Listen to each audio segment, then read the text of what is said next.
I'm Blair Carson, and I'm 25. 3 hours ago, I signed papers that I thought would make me Mrs. Ethan Miller.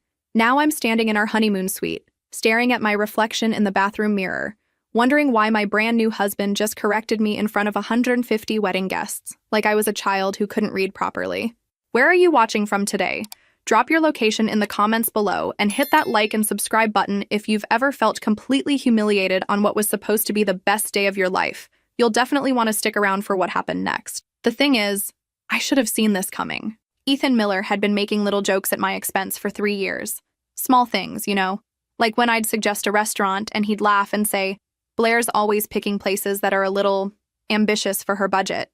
Or when I'd wear something I thought was nice and he'd tilt his head with that patronizing smile and suggest I try something more. His friends thought it was charming. His family thought it showed he was helping me grow. And me? Well, I thought love meant accepting someone's guidance, even when that guidance felt like tiny paper cuts to your self-esteem. But today was supposed to be different. Today, at this gorgeous vineyard estate in Napa Valley, I was finally going to be his wife, equal, respected, protected. The ceremony was perfect, at least on the surface. Samantha Reed, Ethan's best friend since law school, stood as his best woman because he insisted on being modern. She looked stunning in her wine-colored bridesmaid dress, her auburn hair perfectly styled, watching me with what I mistook for approval, but now recognize as something else entirely. When it came time for vows, I'd practiced mine for weeks. I wanted them to be meaningful, heartfelt. I started reading from the paper in my trembling hands, talking about how Ethan had changed my life, how grateful I was to be building a future together. I promised to love, honor, and cherish you, to support your dreams and ambitions, and to always be your partner in this beautiful adventure we're starting. Partner? Ethan interrupted with a chuckle, turning to our guests. She means junior partner, right, folks? Laughter rippled through the crowd. My parents smiled awkwardly from the front row. Ethan's mother actually applauded. And me? I stood there in my $3,000 dress, the one Ethan had insisted I buy because we can't have you looking cheap at our wedding, feeling about 2 inches tall. I finished my vows with as much dignity as I could muster, but something had shifted. In that moment, with 150 people watching, my new husband had just established exactly where I stood in his hierarchy, and it wasn't beside him. The reception was a blur of forced smiles and well wishes, from people who seemed more excited about the open bar than celebrating our union. But I kept telling myself it would get better once we were alone, once the pressure of performing for everyone else was gone. I was wrong about a lot of things back then, but I was especially wrong about what had really happened during our ceremony. 2 weeks later, I was putting away our wedding china, gifts I'd probably never use because Ethan preferred takeout and I apparently overcooked everything, when my phone rang. The name on the screen made me pause. Daniel Graves, our wedding photographer. He'd been recommended by my coworker Sarah, a soft-spoken man with kind eyes who'd somehow managed to capture beautiful moments even during Ethan's more challenging behavior. "Mrs. Miller," his voice sounded strained, urgent. "I need you to come to my studio today, it's important. I noticed something terrible in the photos and videos. Don't say anything to your husband." My stomach dropped. Daniel wasn't the dramatic type. If he said something was terrible, it was terrible. "What kind of something?" I asked, already reaching for my keys. "Just come. And Blair? Come alone." The drive to his downtown studio felt endless. My mind raced through possibilities. Had he captured Ethan with another woman? Had someone said something horrible about me that he'd accidentally recorded? When I arrived, Daniel's usual calm demeanor was nowhere to be found. He looked pale, almost sick. His laptop sat open on his desk, displaying what looked like our ceremony footage paused mid-frame. "I've been editing your photos for the past week," he said without preamble. "I always review everything carefully. It's what you pay me for. But when I got to the document signing," he trailed off, shaking his head. "What about it?" He turned the laptop toward me. "I need you to watch this. Really watch it." The video showed the moment when Ethan and I signed our marriage license.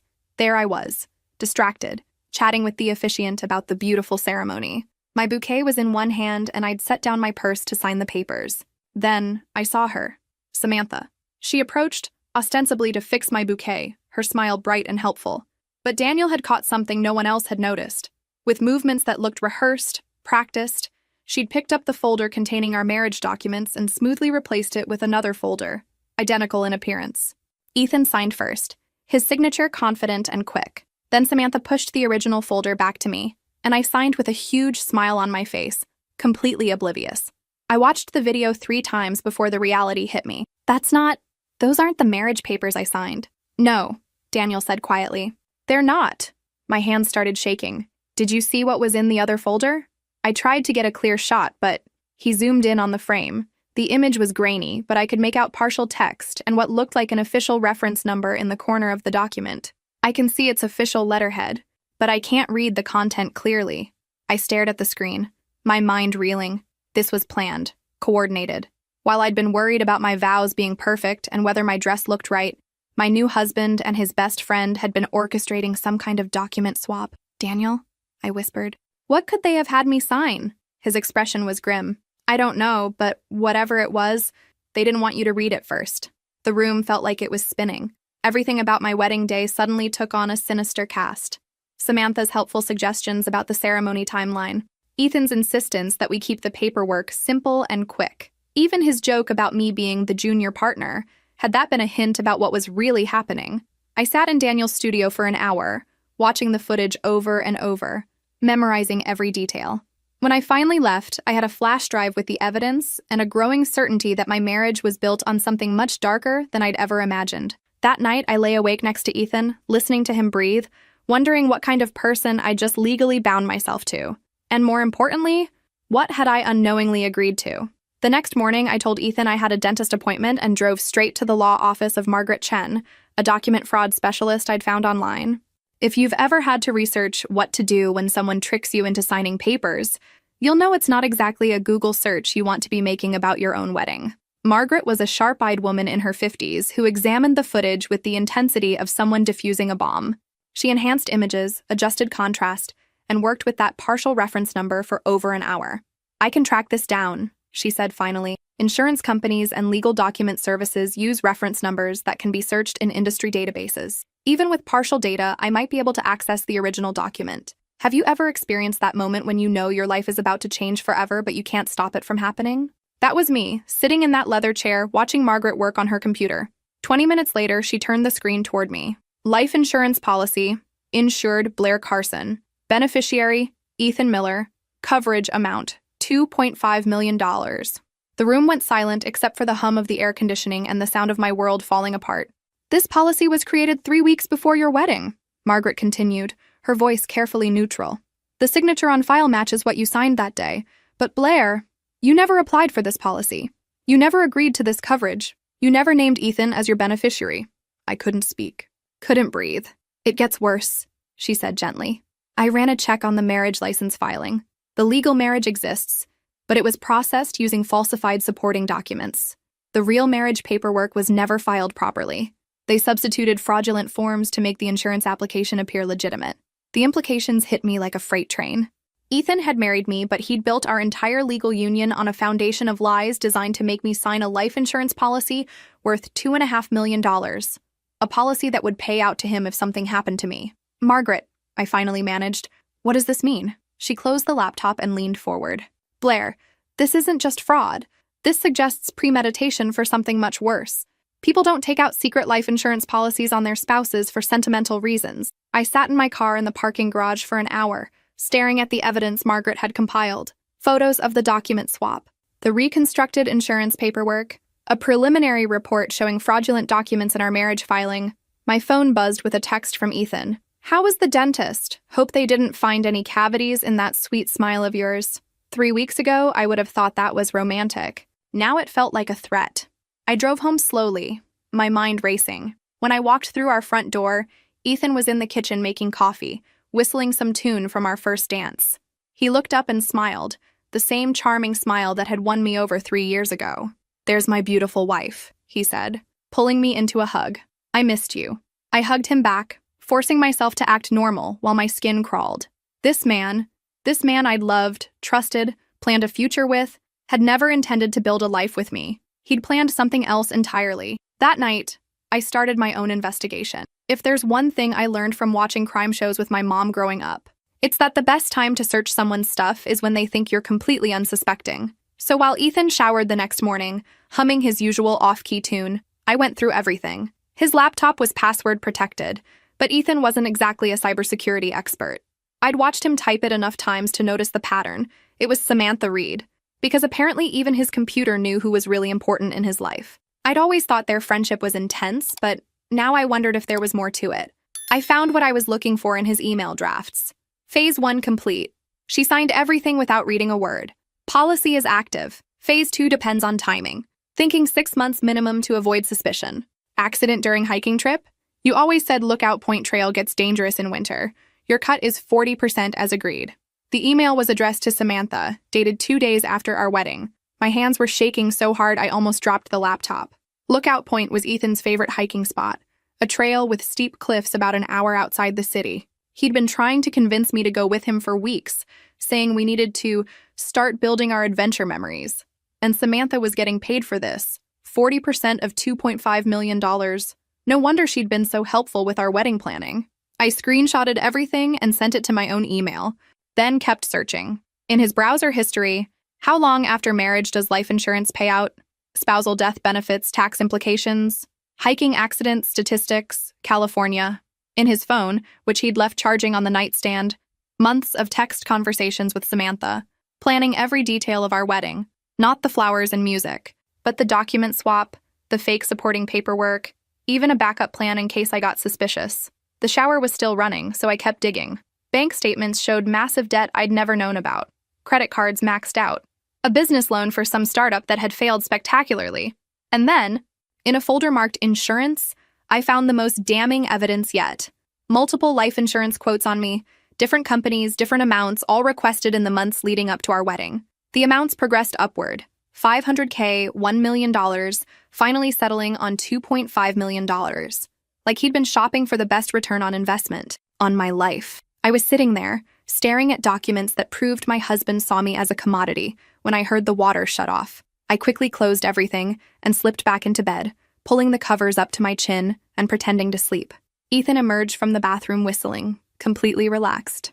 He kissed my forehead before getting dressed for work. "Have a great day, sweetheart," he said. "Don't do anything too exciting without me." If only he knew. After he left, I sat in our kitchen drinking coffee from a mug that said Mrs. Miller, a wedding gift from his mother that now felt like a sick joke. I had two choices: confront him and probably end up as another hiking accident statistic, or play the game better than he was. I chose option 2. Over the next few weeks, I became the perfect unsuspecting wife. I smiled when Ethan suggested hiking trips. I nodded along when he talked about updating our estate planning. I even let him schedule a physical for me, claiming our new health insurance required it, probably just checking to make sure his investment was in good condition. But every day I was building my case, taking photos of documents, recording conversations, gathering evidence that would prove exactly what Ethan Miller had planned for his loving wife. The hardest part wasn't the evidence gathering, though. It was looking at this man I'd loved for 3 years and realizing I'd never known him at all. Every sweet gesture, every romantic moment, every time he'd called me beautiful, it had all been an elaborate performance leading up to this. But here's what Ethan underestimated. I might have been naive, but I wasn't stupid. And I just learned exactly how dangerous underestimating someone can be. 3 weeks into my secret investigation, I had enough evidence to bury Ethan Miller and his accomplice, Samantha Reed, so deep they'd need excavation equipment to see daylight. But I needed one more thing: a plan that would protect me and ensure they faced consequences for what they'd done. That's when I decided to pay another visit to Margaret Chen, the document fraud specialist. This time, I brought everything: screenshots of Ethan's emails, the fake insurance policy, bank records showing his debts, even recorded conversations where he jokingly mentioned updating our wills. Margaret reviewed everything with the thoroughness of someone who'd seen too many cases like mine. When she finished, she looked up with something between admiration and concern. "Blair, this is one of the most comprehensive fraud cases I've ever seen, and one of the most dangerous. We need to involve law enforcement immediately." "Will they take it seriously?" I asked. I mean, technically nothing has happened to me yet. Intent to commit fraud is still fraud. And what they've documented here, she gestured to the printed emails. This shows clear premeditation for insurance fraud at minimum, potentially something much worse. We spent the next hour planning my next moves. Margaret would compile everything into a formal legal brief. I would continue acting normal while secretly preparing to disappear. And then, when everything was in place, we'd pull the trigger. But first, I had one final test for my loving husband. That evening, I made Ethan's favorite dinner, homemade lasagna with that expensive wine he liked. I lit candles, put on the dress he'd complimented on our first date, and set the stage for what would be our last romantic evening together. "This is nice," he said, settling into his chair with a satisfied smile. What's the occasion? I've been thinking about our conversation last week, I said, twirling pasta around my fork, about updating our insurance and estate planning. His eyes lit up with interest. Oh yeah? I did some research, and you're absolutely right. We should have more comprehensive coverage. I reached into my purse and pulled out a folder. I actually went ahead and got quotes from a few companies. Ethan's hand stopped halfway to his mouth. You did what? Got life insurance quotes. For both of us. I slid the papers across the table with an innocent smile. I mean, if something happened to you, I'd need to be protected too, right? I watched his face carefully as he scanned the documents. Real quotes I'd obtained, showing policies that would make me the beneficiary if anything happened to him. His jaw tightened almost imperceptibly. Blair, I don't think you understand how these things work, he said slowly. We need to discuss major financial decisions together. But you already handled the insurance, didn't you? I kept my voice light, curious. I remember signing papers at the wedding. For just a moment, panic flashed across his face. Then that practiced charm slid back into place. Those were just preliminary documents, nothing final. Oh, good, I beamed at him. So we can start fresh, make sure we're both equally protected. The rest of dinner was tense, with Ethan making excuses about needing to research companies and comparing coverage options. But I'd seen what I needed to see. Confirmation that he'd never intended for this insurance arrangement to be mutual. After he went to bed, I found him on his phone in the bathroom, whispering harshly to someone. Through the thin door, I caught fragments. She's getting suspicious. And need to move the timeline up. That night, I barely slept. I lay there listening to Ethan breathe beside me, knowing that my little test had probably just accelerated whatever timeline he and Samantha had planned. The next morning, Margaret called with news that changed everything. Blair, I've been in contact with the district attorney's office. They're very interested in your case, but they want to move quickly. Tonight, if possible. My heart pounded. Tonight? They're concerned about the escalating nature of the communications we've intercepted. That conversation you overheard last night about moving up the timeline? That's when this stops being a future threat and becomes an immediate danger. I looked around our apartment, at the photos from our wedding day, the gifts from people who thought they were celebrating love, the life I'd built with someone who'd never seen me as more than a payday. What do I need to do? Pack a bag, only essentials. We're going to get you somewhere safe while the authorities handle the rest. As I quietly gathered my things while Ethan was at work, I felt something I hadn't experienced in months. Control. For the first time since I'd discovered the truth, I wasn't reacting to someone else's plan. I was executing my own. Ethan Miller thought he'd married a naive woman he could manipulate and ultimately dispose of. He was about to learn that Blair Carson was much more dangerous than he'd ever imagined. At 3 p.m. on a Tuesday that started like any other, I walked out of my apartment with nothing but a small suitcase and the evidence that would destroy the man I'd once planned to spend my life with. I left my wedding ring on the kitchen counter next to a note that simply read, "Gone to my sister's for a few days. Need some space to think. B." Ethan would come home expecting his unsuspecting wife, maybe planning to suggest that romantic hiking trip to Lookout Point. Instead, he'd find an empty apartment and a woman who'd finally stopped playing by his rules. Margaret met me at the district attorney's office, where Detective Sarah Rodriguez was waiting with the kind of expression cops get when they're dealing with a particularly disgusting case. She'd reviewed all my evidence and had some news of her own. "Mrs. Carson," she said, using my maiden name deliberately, "we've been building our own case against Mr. Miller. Your evidence confirms what we've suspected about several other incidents." Other incidents? Ethan Miller has been married twice before. Both wives died in accidents within 18 months of their weddings. Both had large life insurance policies with Ethan as beneficiary. We've been investigating him for over a year, but we couldn't prove intent until now. The room went silent except for my sharp intake of breath.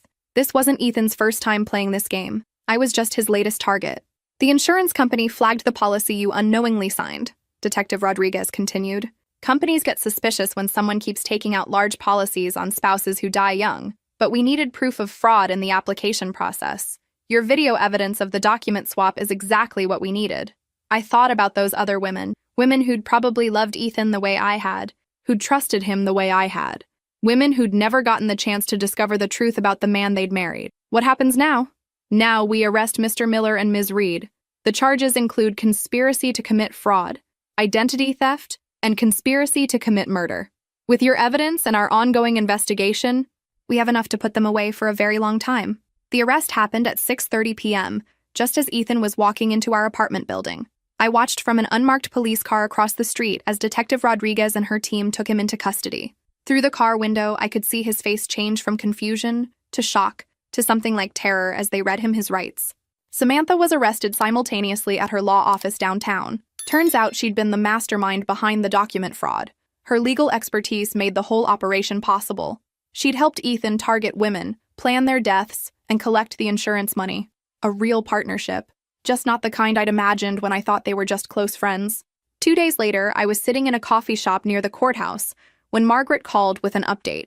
The insurance company has voided the fraudulent policy and confirmed that while the marriage is legally valid, it was obtained through fraudulent means. You have grounds for annulment. And Blair? Ethan's talking. He's trying to cut a deal by giving up information about Samantha's other clients. Apparently you weren't their only target. I hung up and sat there for a long time, watching people walk past the window. Normal people with normal problems, living normal lives where their spouses didn't plan to murder them for money. For the first time in weeks, I felt something I'd almost forgotten. Peace. Not happiness exactly. That would come later. But peace. The kind that comes from knowing you're finally safe, finally free, finally able to breathe without looking over your shoulder. My phone buzzed with a text from Daniel. The photographer who'd started this whole revelation. Saw the news. You're the bravest person I know. When you're ready to talk about what's next, I'm here. What's next? For the first time in months, that phrase didn't fill me with dread. It filled me with possibility. I finished my coffee, straightened my shoulders, and walked out into a future that was finally, completely mine. The weeks following Ethan's arrest felt like recovering from a fever. That strange, disorienting period where you're not quite sure what's real anymore. I'd moved into a furnished apartment downtown. Something temporary while I figured out what permanent looked like for someone who just discovered her entire life had been a lie. Daniel Graves had become an unexpected anchor during this chaos. Not romantically, we were both clear about that, but as someone who understood the weight of what we'd uncovered together. When he offered me a part-time position helping with his wedding photography business, I almost laughed. You want me to work at weddings? After everything that just happened? I want you to help couples capture real moments, he said simply. You have an eye for authenticity now that most people don't possess. You can spot the genuine emotions from the performed ones. He was right, of course. After months of analyzing every gesture and word for hidden meanings, I'd developed an almost supernatural ability to read people. It was like having X-ray vision for human behavior.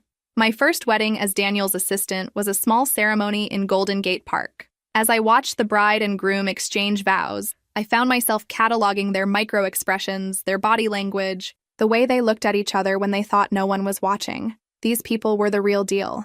Nervous, imperfect, but genuinely in love. It was healing in a way I hadn't expected. What do you think will happen next? I know some of you are probably wondering how this story ends, but trust me, we're just getting to the good part. During the reception, while Daniel captured the formal portraits, I noticed the bride's sister struggling with her own relationship drama. Her boyfriend had been dismissive all day, making little comments about her dress, her hair, her choice to give a speech. The familiar pattern made my skin crawl. I found myself approaching her during a quiet moment. "Excuse me," I said carefully. I couldn't help but notice. "Is everything okay with your boyfriend?" She looked surprised, then defensive. "Why? What did you see?" "Nothing dramatic. Just small things.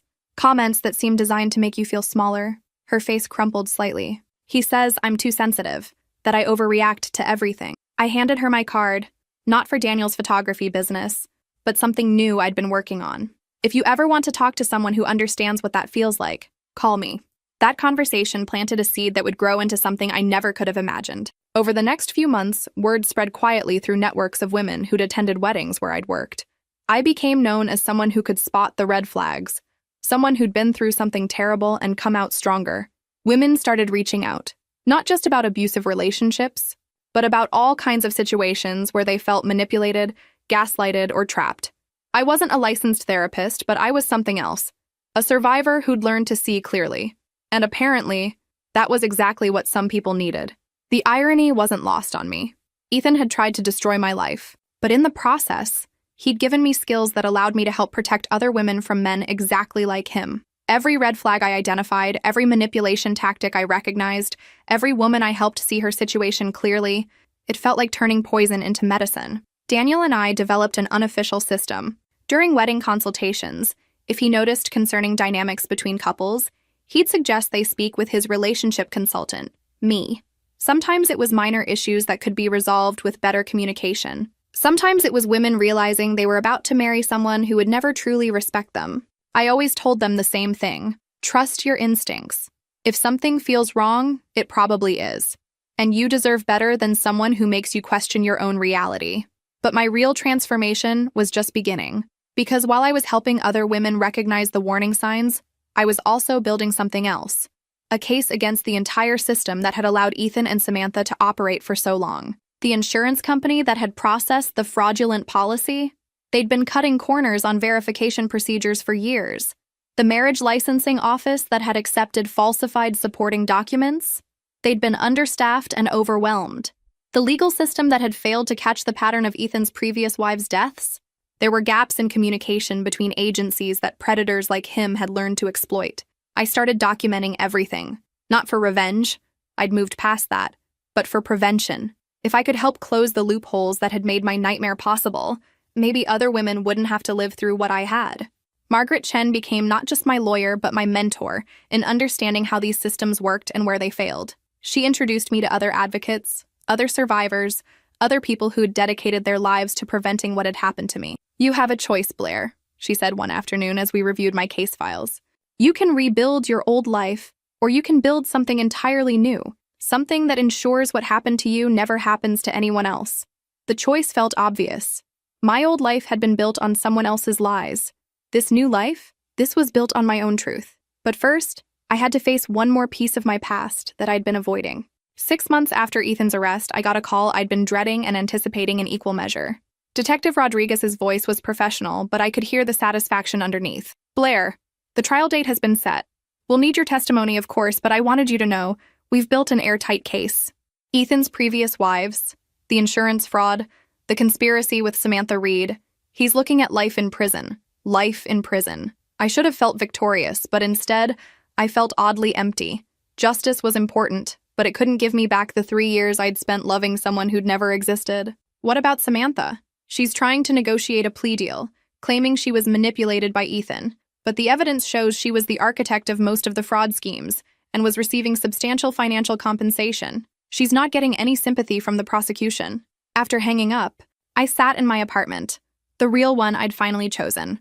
With sunlight streaming through windows I'd picked myself and furniture I'd selected because I liked it, not because someone else approved. It felt surreal to think that in a few weeks I'd be sitting in a courtroom telling a jury about the man I'd almost died trusting. But there was something else I had to do first. Daniel had mentioned that his business was expanding, and he needed someone to handle the consultation side permanently, helping couples prepare for their weddings, identifying potential issues, providing support for healthy relationship building. It was exactly the kind of work I'd discovered I was good at. "I want to make this official," he said over coffee at our usual place. "Blair Carson, relationship consultant and wedding preparation specialist. What do you think?" I think," I said slowly, "that Blair Carson sounds like someone who knows what she's talking about." The first time I heard my maiden name used professionally, since the whole nightmare began, something clicked into place. I wasn't Blair Miller, the naive woman who'd been fooled by a sociopath. I wasn't even the Blair Carson who'd existed before I met Ethan. I was someone new, someone who'd been broken down and rebuilt herself stronger. That afternoon, I did something I'd been putting off for months. I called my parents. My mother answered on the second ring, her voice cautious. We'd spoken briefly after Ethan's arrest, but I'd kept the conversations short, still processing everything that had happened. "Blair, sweetheart, how are you holding up?" "I'm good, Mom. Actually, I'm really good. We saw the news about the trial. Are you sure you want to go through with testifying? It seems like it might be traumatic." I smiled, recognizing the old pattern, my parents' instinct to protect me from difficult experiences, even when those experiences were necessary for my growth. I need to do this, not just for me, but for his other victims. And for all the women who might be targeted by someone like him in the future. "You sound so different." My father's voice came from the background. They'd put me on speaker. "I am different. I'm stronger. We should have seen the signs," my mother said, her voice heavy with guilt. "When we met him, something felt off, but we thought we were being overprotective." "You couldn't have known," I assured them. "Ethan was very good at what he did. He fooled everyone." But even as I said it, I remembered the small moments when my parents had seemed uncomfortable around Ethan. The way my father's handshake had lingered a bit too long, like he was trying to take Ethan's measure. The way my mother's smile had never quite reached her eyes when Ethan made his little jokes at my expense. They'd sensed something, but like so many people, They'd dismissed their instincts in favor of social politeness. Another lesson I was learning to teach in my consultations: trust your gut, even when society tells you to be nice. The trial preparation began a week later. The prosecutor, a sharp woman named Linda Walsh, walked me through my testimony multiple times, preparing me for the defense's inevitable attempt to paint me as a vindictive ex-wife seeking revenge. "They're going to try to make this about your emotional state," she warned. "They'll suggest you misinterpreted innocent actions, that you're unstable, that you've blown everything out of proportion. Let them try," I said. "I have evidence, not emotions." And I did. Months of documentation, recorded conversations, financial records, expert testimony about the insurance fraud, and most importantly, the testimony of families of Ethan's previous victims, who'd never gotten justice until now. The night before I was scheduled to testify, I couldn't sleep. Not because I was nervous. I was ready to face Ethan and tell my story, but because I kept thinking about what came after. The trial would end, justice would be served, and then what? I'd spent so many months building this new version of myself around what had happened to me, but I was starting to realize that healing meant more than just seeking justice. It meant building a life that wasn't defined by what someone else had tried to do to me.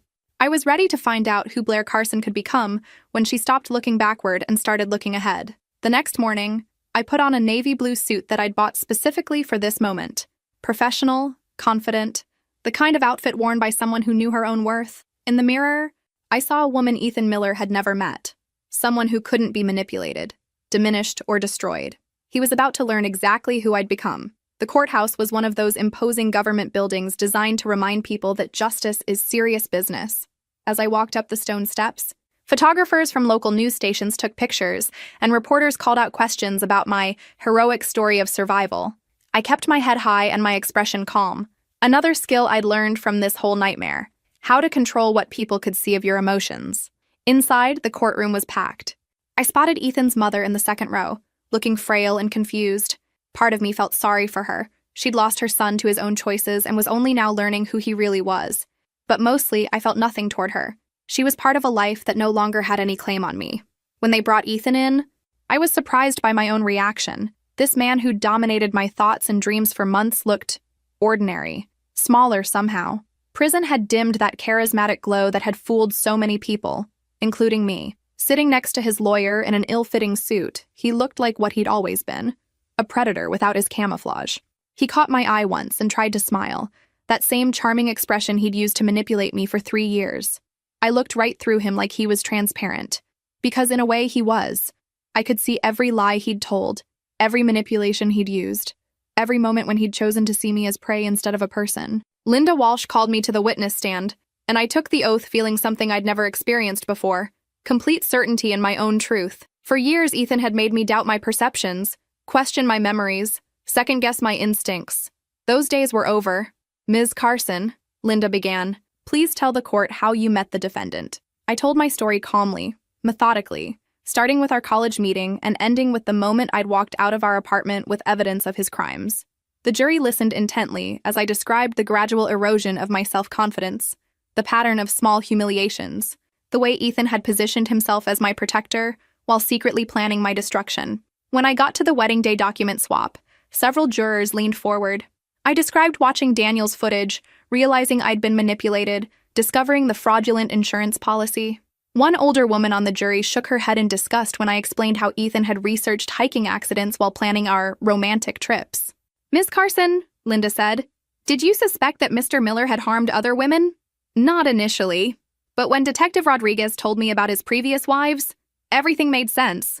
The pattern was identical: whirlwind romance, quick engagement, wedding, followed by large insurance policy, then suspicious accidents. I wasn't his first victim. I was just the first one lucky enough to discover the truth before it was too late." The defense attorney's cross-examination was exactly as brutal as Linda had predicted. He tried to paint me as a bitter woman seeking revenge against an innocent man who'd simply fallen out of love with me.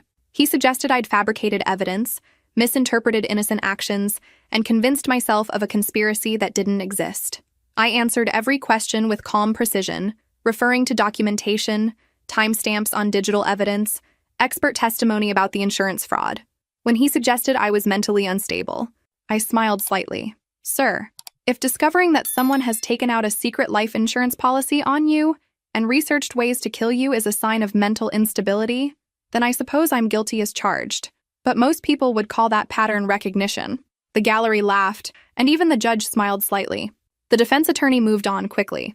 When Ethan took the stand in his own defense, I watched him try to deploy every charm offensive that had once worked on me. He claimed to love me deeply, insisted the insurance policy was meant to protect me, suggested that Samantha had misled him about the legal documents. He even cried at one point, talking about how much he missed me and how sorry he was for any misunderstandings. It was a masterful performance. A year ago, it might have worked on me. Now, watching him lie under oath, I felt nothing but pity for anyone who still believed him. He was like a magician whose tricks had been exposed. Once you knew how the illusion worked, it lost all its power. The prosecution's rebuttal was devastating. They presented evidence from his previous marriages, showing identical patterns of behavior. They brought in the families of his first 2 wives, women I'd never met but whose stories mirrored my own so closely it was chilling. Sarah Martinez's sister testified about how Sarah had called her the week before she died, worried that her new husband was pressuring her to go on dangerous hiking trips. Rebecca Chen's mother described finding large insurance policies in her daughter's belongings after Rebecca's accidental drowning during their honeymoon. By the time closing arguments began, Ethan's fate was sealed. The evidence was overwhelming, the pattern undeniable. But I wasn't thinking about his punishment anymore. I was thinking about his victims, the women who'd never gotten the chance to see justice, and the women who'd never have to face him because of what we'd accomplished in this courtroom. The jury deliberated for less than 4 hours. When they returned with guilty verdicts on all counts, fraud, conspiracy, attempted murder, I felt something I hadn't expected: closure. Not because Ethan would spend the rest of his life in prison, though he would. Not because Samantha had also been convicted and sentenced to 25 years, though she had. But because I'd finally, completely, separated my story from his. He'd tried to write an ending where I disappeared, where I became just another casualty of his greed. Instead, I'd rewritten the story entirely. I wasn't his victim anymore. I was a survivor who'd found her voice and used it to protect other women. As I left the courthouse that day, reporters asked me how it felt to see justice served. I thought about it for a moment before answering. Justice is important, I said. But what matters more is prevention. Making sure other women recognize the warning signs, trust their instincts, and know they deserve better than someone who sees them as disposable. That night, I got a call from a woman I'd never met. "Ms. Carson, I saw you on the news. I think my boyfriend might be like your ex-husband. Can we talk?" I smiled, looking out at the city lights from my apartment window. "Of course. Let's talk." 1 year after the trial, that changed everything. Daniel and I had built something neither of us had expected. A thriving practice that combined wedding photography with relationship consulting. What started as helping nervous brides spot red flags had evolved into something much bigger. A comprehensive program that taught people to recognize healthy versus unhealthy relationship patterns before they walked down the aisle. We called it Clear Vision Wedding Services, and the irony of the name wasn't lost on me. I'd been legally blind to my own situation, but now I helped others see clearly. Our consultation room was in Daniel's expanded studio, decorated with photos from weddings where we'd helped couples work through issues and emerge stronger. Real love stories, built on foundation of mutual respect and authentic communication. These pictures served as proof that healthy relationships existed, something I'd started to doubt during my darkest months with Ethan. My phone rang as I was reviewing notes for an afternoon consultation. The name on the screen made me pause. "Mom." "Hi, honey. I hope I'm not calling at a bad time." "Never, Mom. What's going on?" "Well, your father and I have been talking, and we wanted to ask you something. Remember your cousin Julie?" I did remember Julie, my father's niece. A sweet woman about my age who'd always seemed to attract men who treated her like an accessory rather than a partner. She's getting married next month, and she's having some doubts about her fiancé. She won't talk to us about it, but she mentioned wanting to talk to someone who would understand. "We thought maybe you—" I smiled, understanding immediately. "You want me to talk to her? Only if you're comfortable with it. We know this whole experience has been difficult for you." "Mom," I said gently, "this experience made me stronger, and if I can help Julie avoid what I went through, then something good came from all that pain." Julie called me that evening, her voice shaky with nerves. "Blair, I don't know if this is weird, but your mom said you might understand what I'm going through." "Try me," I said, settling into my chair with the patience I'd learned from months of these conversations. "My fiancé David, he's wonderful most of the time, but sometimes he says things that make me feel stupid. Small things, you know? Like yesterday, I suggested a restaurant for our anniversary dinner, and he laughed and said, 'Julie, you know you have terrible taste in food. Let me pick somewhere appropriate. My jaw tightened, but I kept my voice calm. How did that make you feel? Embarrassed. Stupid. Like I can't do anything right. Her voice got smaller. But maybe he's right? I mean, he has better taste than me. He's more sophisticated. I closed my eyes, remembering every time I'd made similar excuses for Ethan's behavior. Julie, can I ask you something? When you're with your friends, do they ever suggest restaurants? Of course. And do you think their suggestions are stupid? No. I love getting recommendations from friends. We all have different favorite places. So why is it different when you make suggestions to David? Silence. Then, quietly. Because he makes me feel like my opinions don't matter. We talked for 2 hours. I didn't tell Julie what to do. I'd learned that people had to make their own choices. But I shared my story, helped her identify patterns in David's behavior, and gave her tools to recognize the difference between loving guidance and systematic erosion of self-confidence. 3 weeks later, Julie called off her wedding. She'd started paying attention to how David spoke to her, and once she saw the pattern, she couldn't unsee it. The man who'd claimed to love her had been slowly convincing her that she was incompetent, unattractive, and lucky to have someone willing to tolerate her flaws. I don't know how I got so lost, she told me after she'd ended the engagement. I used to be so confident. That's what people like David and Ethan do, I explained. They target confident women because they're a challenge. Then they systematically break down that confidence until you're dependent on their approval. It's not weakness that made you vulnerable. It was your capacity to love and trust. Julie's story was one of many. Word spread through family networks, friend groups, social media. Women started reaching out from across the country, sharing their own experiences, asking for guidance. I wasn't a licensed therapist, but I was something else. Someone who'd survived, learned, and developed expertise in recognizing the subtle signs of emotional manipulation. Daniel started incorporating relationship education into his wedding photography packages. Couples would come in for engagement photos and leave with tools for building healthy communication patterns. We developed a pre-wedding questionnaire that helped identify potential problems before they became deal breakers. Some couples worked through their issues and had beautiful, healthy weddings. Others realized they weren't compatible and ended their engagements, which was painful but ultimately positive. And occasionally, we identified situations where one partner was actively manipulating the other, and we helped the targeted partner escape before saying, "I do." Each success story felt like vindication, proof that my nightmare with Ethan had served a purpose beyond my own survival. But the work wasn't without its challenges. Some people resented being questioned about their relationships. Some partners became angry when their controlling behaviors were identified. I received threatening calls from men who claimed I was a man-hating feminist destroying their relationships.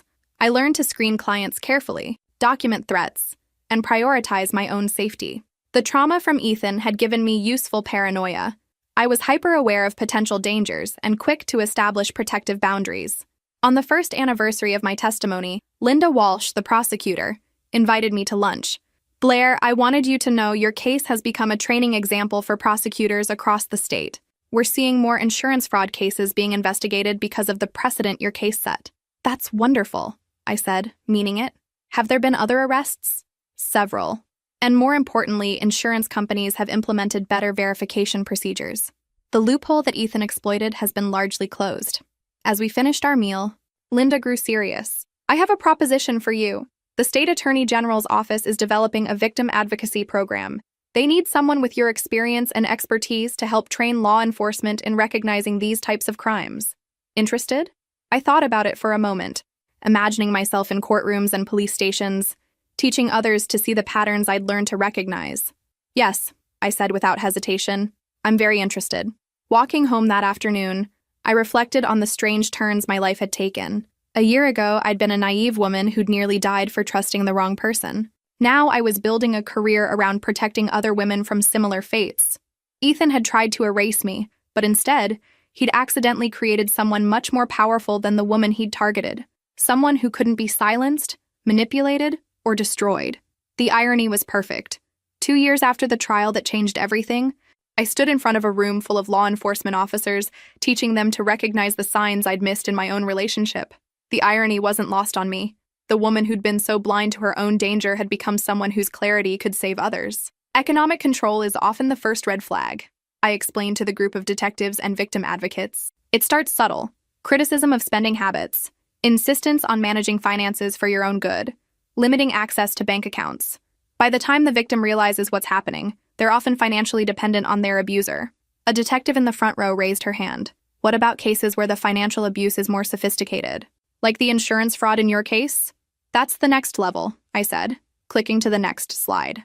Sophisticated abusers don't just control existing resources, they create new financial incentives for harm. Insurance policies the victim doesn't know about, business partnerships that benefit from the victim's disappearance, estate planning that concentrates wealth after death. I'd given this presentation dozens of times now, but it never got easier to relive the details of my own manipulation. Still, every time I saw that moment of recognition in someone's eyes, that instant when they understood how these predators operated, I knew the discomfort was worth it. After the training session, a young detective approached me. Ms. Carson, I have a case I think you should know about. A woman whose husband died in a hiking accident 6 months ago. The insurance company is asking questions. My blood chilled. What kind of questions? The policy was taken out right after their marriage, large payout. And the widow seems odd, not grieving the way you'd expect, more like someone who's relieved. I handed her my card. Send me the case file. If this woman is what I think she is, there might be other victims. That case led to the arrest of Jennifer Walsh, a woman who'd been married 4 times in 8 years. All 4 husbands had died in accidents.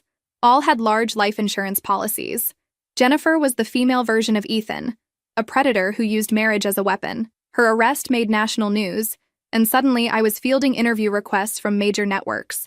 The story of the woman who'd survived a murder plot and now helped catch other predators was apparently irresistible to producers.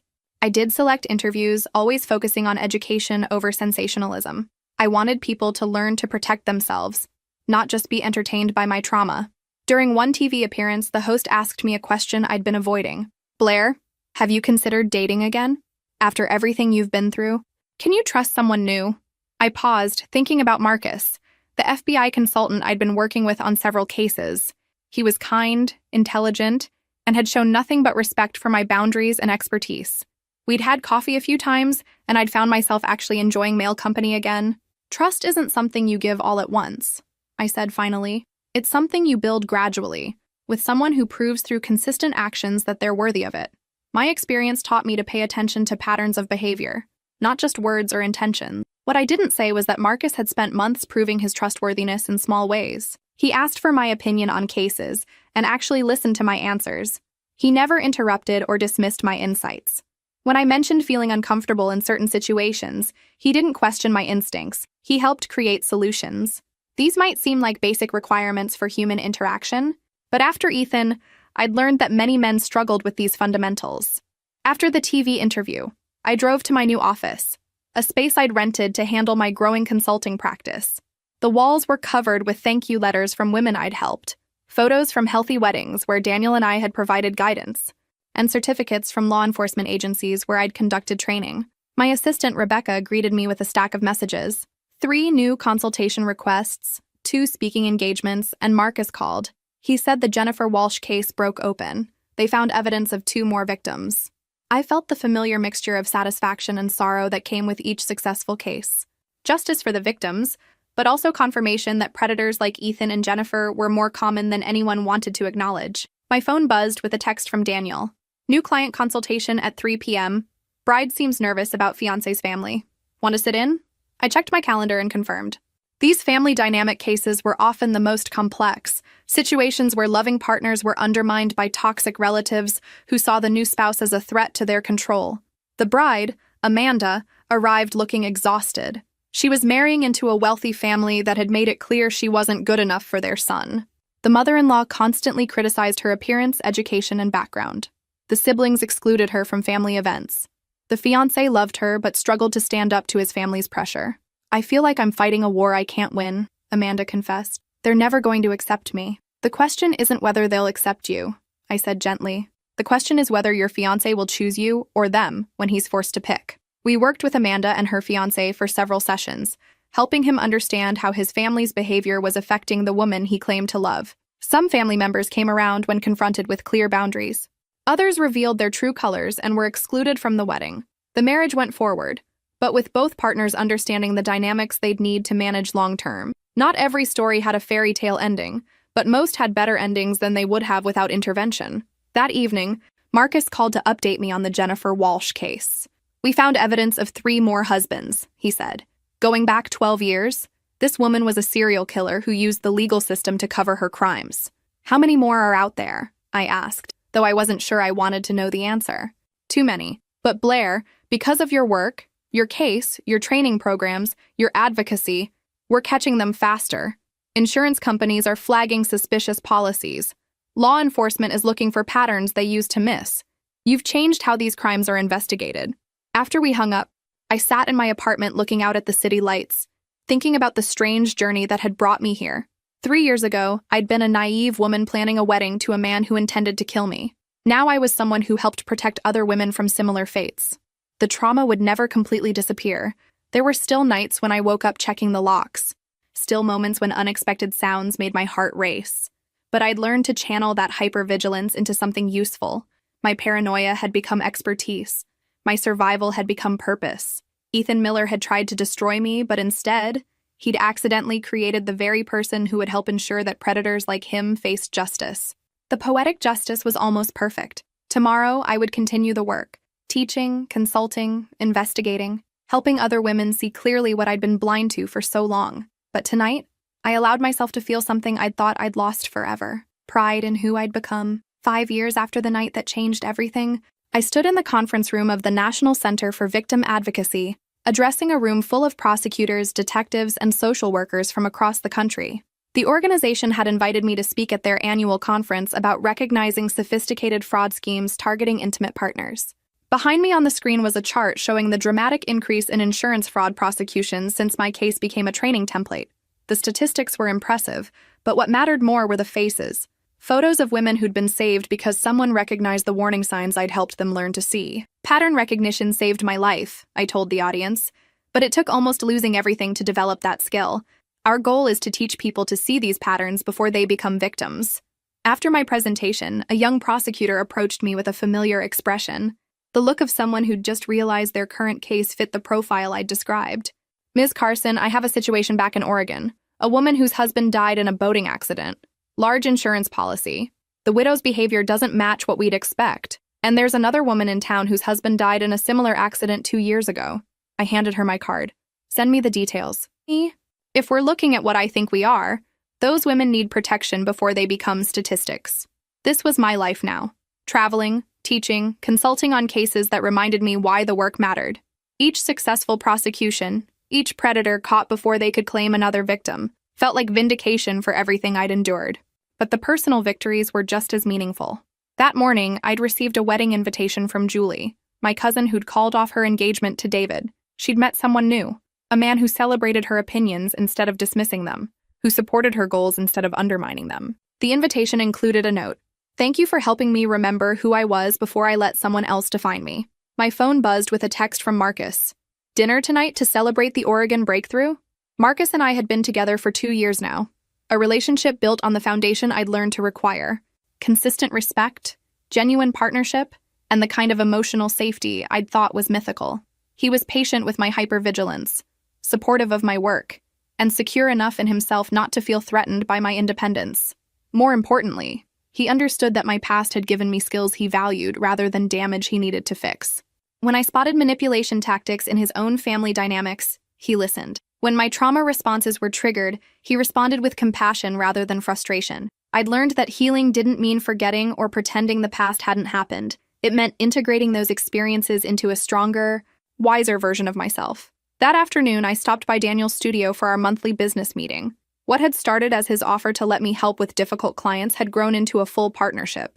We now had a waiting list for our services, 3 additional locations, and a training program that certified other wedding professionals in recognizing relationship red flags. Blair, look at this, Daniel said, showing me a letter from a wedding venue owner in Chicago. She completed our certification program and identified a situation last month. Bride's family was showing classic signs of financial abuse. The venue owner connected her with resources, and the woman got help before the wedding. These ripple effects were the most rewarding part of the work. Every person we trained became another set of eyes, another potential lifeline for someone in danger. As I drove home that evening, I passed the restaurant where Ethan had proposed 3 years earlier. I used to avoid that street entirely, but now I felt nothing but gratitude for the distance between who I'd been and who I'd become. The woman who'd accepted that proposal had been looking for someone else to complete her. She'd mistaken control for protection, manipulation for guidance, isolation for intimacy. She'd been willing to make herself smaller to fit someone else's vision of who she should be. The woman I was now understood that real love expanded you rather than diminishing you. It challenged you to grow rather than demanding you shrink. It celebrated your strength rather than exploiting your vulnerabilities. Marcus was waiting for me at the restaurant, reading case files with the focused attention I'd learned to appreciate. When he looked up and smiled, I felt that familiar warmth of being seen completely and valued fully, a feeling I'd thought was impossible after what I'd been through. "How was the conference?" he asked as I sat down. "Productive. 3 new cases flagged, 2 more prosecutors trained, and a woman in Oregon who might still be alive because someone recognized the pattern. And how do you feel about that?" It was a question he asked regularly, understanding that saving others could sometimes reopen my own wounds. But tonight, I felt nothing but satisfaction. "I feel like Ethan Miller gave me the best possible revenge," I said. "He tried to erase me, and instead he created someone who makes sure other predators like him get caught." Over dinner, Marcus told me about his latest case, a human trafficking ring that had been broken up using some of the pattern recognition techniques I'd helped develop. We talked about the intersection of our work, the ways that understanding manipulation in intimate relationships connected to larger systems of exploitation and control. These were the conversations I'd never been able to have with Ethan, because they required seeing me as an intellectual equal, rather than a target to be managed. As we walked home together, I thought about the question the TV host had asked me years earlier about trusting again. The answer had evolved over time. Trust wasn't something you gave or withheld based on past betrayals.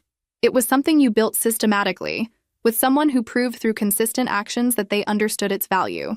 Marcus had earned my trust the same way I'd learned to give it, carefully, deliberately, with full awareness of what it meant. That night, as I updated my case files and prepared for the next day's consultations, I felt something I'd never expected to experience again: contentment. Not the desperate happiness of someone trying to convince herself everything was fine, but the deep satisfaction of someone who'd found their purpose and built their life around it. Ethan Miller had tried to write a story where I disappeared without a trace, where I became just another statistic in his predatory career. Instead, I'd rewritten the ending entirely. I was no longer the victim of his story. I was the author of my own, and in this version, the woman who'd almost been destroyed had become someone who made sure other women got the chance to save themselves. If this story resonated with you, make sure to like and subscribe for more stories about finding strength you never knew you had. Because sometimes the worst thing that happens to you becomes the foundation for the best thing you do with your life.